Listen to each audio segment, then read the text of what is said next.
So, building your career or business without boundaries is like leaving every window open during a storm, and you're letting in chaos, and eventually the whole house is just going to get soaked. Welcome to Overthinking and Outthink, the podcast for introverts who are ready to turn quiet strength into unstoppable success. I'm Chaz, and each week I'm going to show you how to stop second guessing yourself and cut through the noise, and to use your calm confidence to grow your career or business without pretending to be somebody you're not. If you're ready to use your amazing introverted strengths, let's step right in. I remember when I was in Wiley, Texas a few years ago, we had softball-sized hail come through the house. I mean, it was going straight through all the beams everywhere in the whole house, to be honest. And it was pure chaos. So setting those boundaries as an introvert is so important. And learning to say no isn't just a skill. It's your shield against burnout and your ticket to real respect. Well, welcome back to Overthinking and Outthink. I'm Drew, and today we're going to talk about one of the most overlooked success strategies for introverts, and that's the power of saying no. How hard is it to say no for us as introverts? I mean, we want to satisfy everybody, and we want to go out there and we want to make sure that everyone knows that we know what we're talking about. And we do, for that matter. But sometimes saying yes to everything is not exactly healthy. So if you ever found yourself saying yes to things that drain you, agreeing to projects that don't move you forward, or getting overwhelmed because you didn't want to disappoint someone, well, this episode is going to show you how to turn that around. And let me just tell you, as an introvert and going through the 80s and 70s, 80s, and 90s for that matter, and not feeling like I was seen or heard was just devastating to me. And I don't want you to go through that, because back then they looked at being an introvert as a problem or a flaw or something, but it's not. And I refused to give up who I was and to use the gifts and strengths that I have as an introvert to give into what people perceived. And it paid off for me. And I was able to get move up in my company and get those six figures that I deserved, and to get that leadership and respect that I knew I should have. Being an introvert is not a negative thing. You have everything it takes as an introvert to not only move up in the company, get the money that you deserve, and to ask for those raises, but to start your online business and to get your business thriving. Because as an introvert, online businesses are the way to go, because you really set your own boundaries at that point. So let's talk about the three core points of saying yes instead of actually just being able to say no. And number one is the energy cost of every yes. Every time you say yes, you're spending energy you may not have.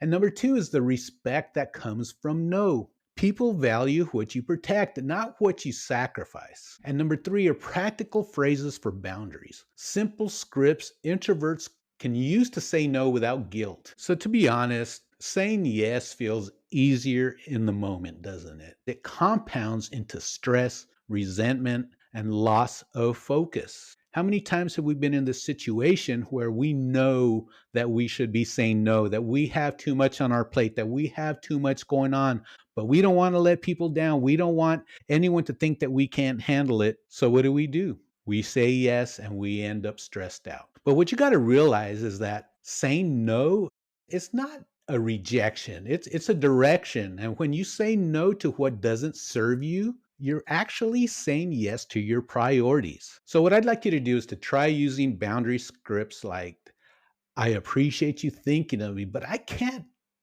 take that on right now. Or that doesn't align with my current focus. Or like, no, thank you. That's it. Short and sweet. No explanation needed. So as a quick win challenge this week, I want you to practice saying no to one small thing that doesn't serve you. And pay attention to how it frees up time and energy for something that does. People are going to respect you more for saying no than they will for just saying yes every time, because they're just going to expect you to go out of your comfort zone, to keep doing what you're doing and keep churning things out, because they know that we have the answers. We're overthinking all of the time, right? They know we have these answers. So by saying yes every time, people are just going to assume that we've got it taken care of, and they just let us do it.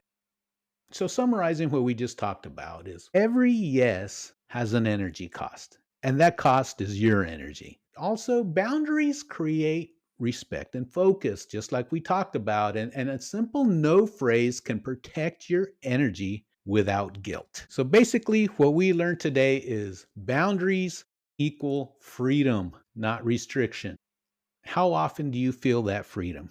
You're probably doing way too much more than everybody. You're seeing other people get promotions and you're seeing other people get the accolades that you deserve it. You've come up with most of the ideas, you do most of the work, but you don't say anything because it's easier.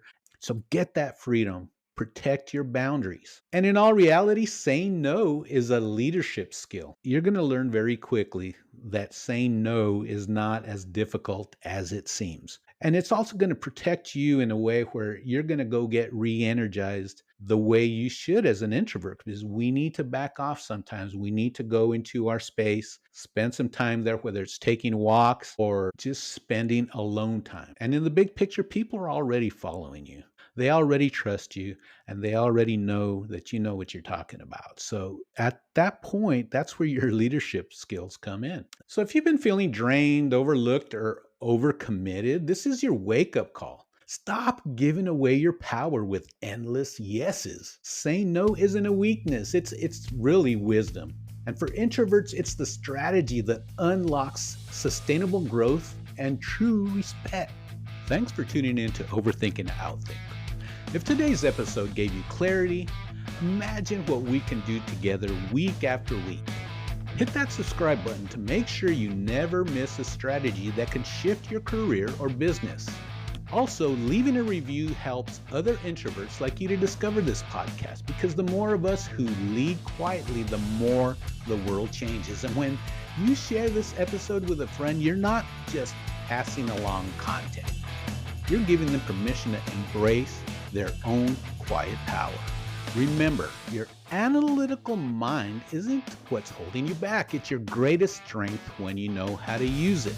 So keep thinking deeply, keep moving forward, and most of all, you be you.